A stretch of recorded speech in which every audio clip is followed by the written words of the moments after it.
યા અલી મદદ આજના આ અત્યંત મહત્વપૂર્ણ પોડકાસ્ટમાં તમારું સ્વાગત છે.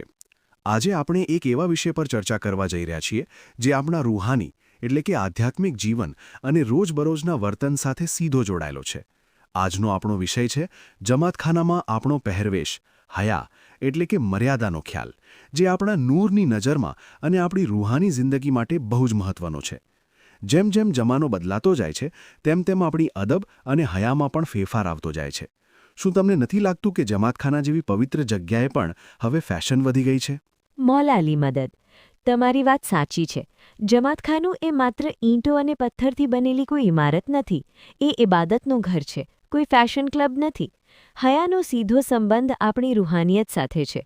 હયા એ અરબી શબ્દ અલ હયામાંથી આવ્યો છે, જેનો અર્થ જીવન એટલે કે લાઈફ થાય છે. એટલે કે જેમાં હયા નથી તેની રૂહાનિયત જાણે મુરઝાઈ ગઈ છે. હઝરત મોહમ્મદ મુસ્તફા સલ્લલ્લાહુ અલૈહિ વસલ્લમે પણ ફરમાવ્યું છે કે હયા એ ઈમાનનો હિસ્સો છે. ખૂબ સરસ. હયા એટલી ફક્ત કપડાં નહીં પણ ઈમાનની ઓળખ.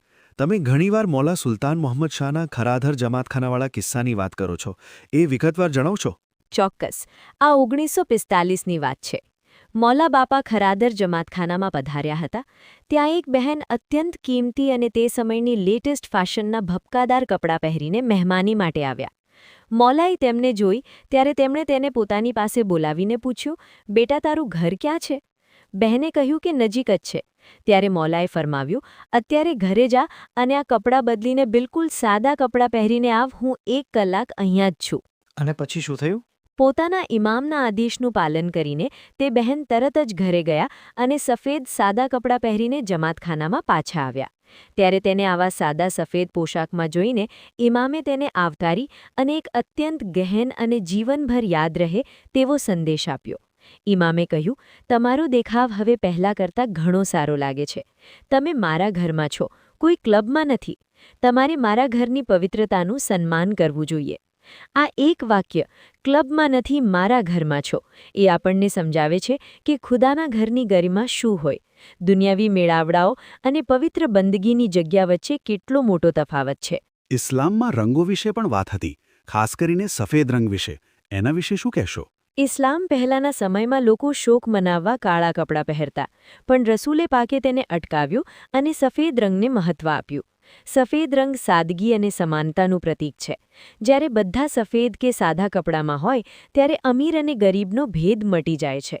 કુરાન શરીફની સૂરહ અલ-આરાફમાં પણ કહ્યું છે કે અલ્લાહે કપડાં શરીર ઢાંકવા અને ઝીનત એટલે કે શોભા માટે આપ્યા છે, પણ તકવાનું લિબાસ એટલે કે પરહેજગારીનો પહેરવેશ સૌથી ઉત્તમ છે. પણ અત્યારના જમાનામાં ઘણા લોકો કહે છે કે અમે તો મોડર્ન છીએ.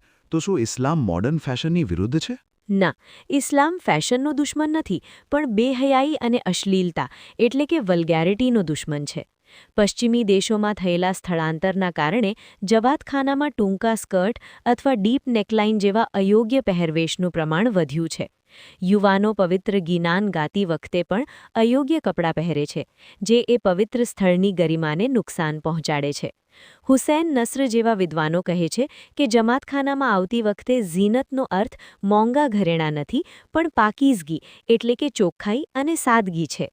1969માં લંડનમાં ઇમામ શાહ કરીમે ફરમાવ્યું હતું કે જમાતખાનામાં પ્રોપર ડ્રેસ પહેરવો જોઈએ.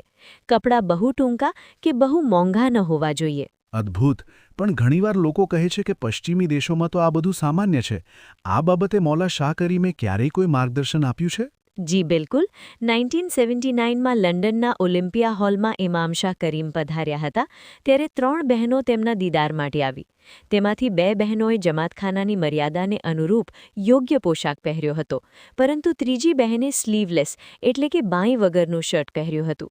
જ્યારે ઇમામ શાહ કરીમની નજર તે સ્લીવલેસ કપડાં પહેરેલી યુવતી પર પડી ત્યારે તેમણે તેને જમાતખાનામાં બેસવાને બદલે એક અનોખો અને વિચારવા લાયક આદેશ આપ્યો. તેમણે તે યુવતીને કહ્યું કે તે અહીંથી જઈને કોઈ ચર્ચમાં જાય.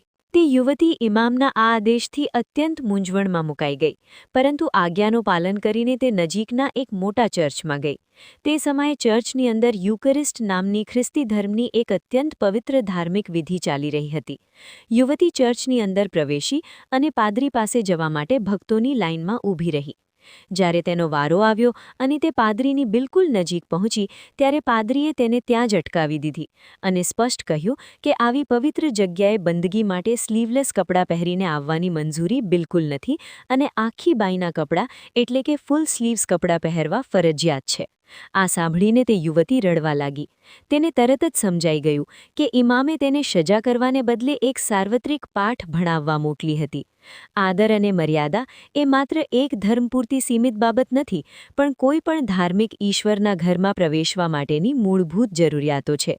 આ મહાન બોધપાઠ મેળવ્યા બાદ તે યુવતીએ પોતાના કપડાં બદલ્યા, આખી બાઈનો યોગ્ય પોશાક ધારણ કર્યો અને ત્યારબાદ આશીર્વાદ લેવા માટે જમાતખાનામાં પાછી ફરી. એટલે કે અદબ એ સાર્વત્રિક છે, ફક્ત આપણા માટે જ નહીં. ગિનાનમાં સાદગી વિશે પણ ઉલ્લેખ છે, એના વિશે શું કહેશો? બિલકુલ. ગિનાનમાં પીર સદરુદ્દીન પણ ચેતવણી આપે છે કે રેશમી કપડાં પહેરીને આવે તેને ખુદા કરી માને, એટલે કે દેખાવો ન કરો. 1920માં કરાચીના ફરમાનમાં મૌલાએ અમીરોને ખાસ કહ્યું હતું કે બહુ કિંમતી કપડાં ન પહેરવા, કારણ કે ગરીબો તે જોઈને દેવું કરીને પણ એવા કપડાં લેવાની કોશિશ કરે છે, જે ખોટું છે. આ જ સંદર્ભમાં રાણી તારારાણીનું ઉદાહરણ પણ ખૂબ જ પ્રેરણાદાયક છે. ઇસ્માઇલી પરંપરા મુજબ રાણી તારારાણી જ્યારે પણ ઇબાદત સ્થળે પ્રવેશતા ત્યારે તેઓ હંમેશા પોતાના મોંઘા રેશમી વસ્ત્રો અને ઘરેણાં ગરીબોને દાન કરી દેતા. તેઓ એક મહારાણી તરીકે નહીં, પણ માત્ર એક સાધક એટલે કે સીકર તરીકે સાદા સફેદ વસ્ત્રોમાં ઇબાદત સ્થળમાં પ્રવેશવાનું પસંદ કરતા. આ જ તો સાચો આદર છે. તો મિત્રો, આપણે જમાતખાનાની પવિત્રતા અને આપણી આંતરિક મર્યાદાનું હંમેશા સન્માન કરવું જોઈએ. આપણો પહેરવેશ સાદો, સ્વચ્છ અને શરીર પૂરેપૂરું ઢંકાય તેવો હોવો જોઈએ. ખૂબ જ ગહન અને સ્પષ્ટ વાત કરી તમે. આશા છે કે આ સાંભળીને આપણે સૌ જમાતખાનાની ગરિમા જાળવીશું અને આ ઐતિહાસિક ઉદાહરણો આપણા સૌ માટે માર્ગદર્શક બની રહેશે. આ વિષય પર તમારા વિચારો કોમેન્ટ્સમાં ચોક્કસથી શેર કરજો અને આવા વધુ વિડીયોઝ માટે અમારી ચેનલને સબસ્ક્રાઇબ કરવાનું ભૂલતા નહીં. શુક્રિયા. યા અલી મદદ.